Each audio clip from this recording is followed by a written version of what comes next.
கிறிஸ்துவுக்குள் பிரியமானவர்களே, இந்த காலை வேளையிலே உங்களை வாழ்த்தி வரவேற்கிறேன். உபத்திரவத்தோடு இருக்கிறீர்களா?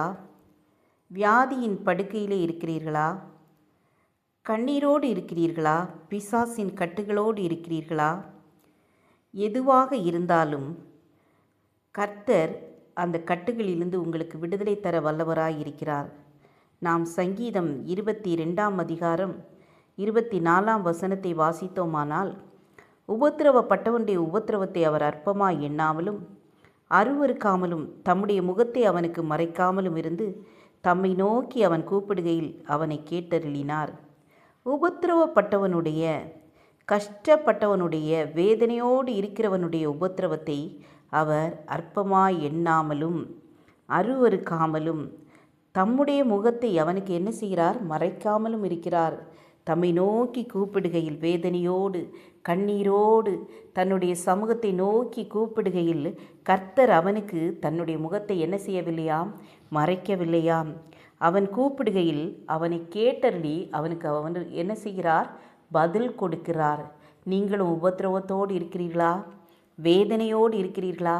மற்றவர்களால் ஒன்றுக்கும் உதவாதவன், ஒன்றுக்கும் உதவாதவள், பிரயோஜனமற்றவள், இவளால் என்ன செய்ய முடியும், இவனால் என்ன செய்ய முடியும் என்று புறக்கணிக்கப்பட்டு இருக்கிறீர்களா?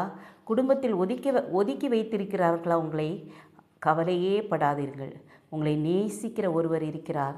அவர்தான் கர்த்தர். அவரிடத்திலே வாருங்கள். அவரிடத்திலே முழங்கால் படியிட்டு ஜெபியுங்கள்.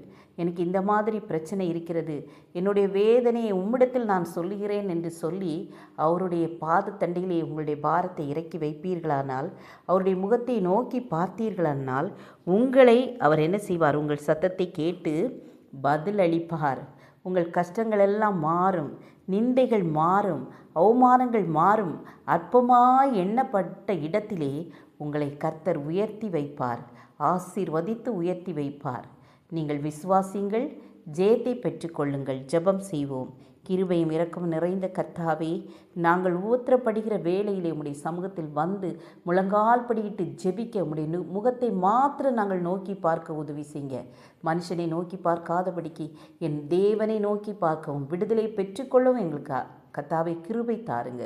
இயேசுவின் நாமத்தில் பிதாவே, ஆமீன், ஆமீன். God bless you.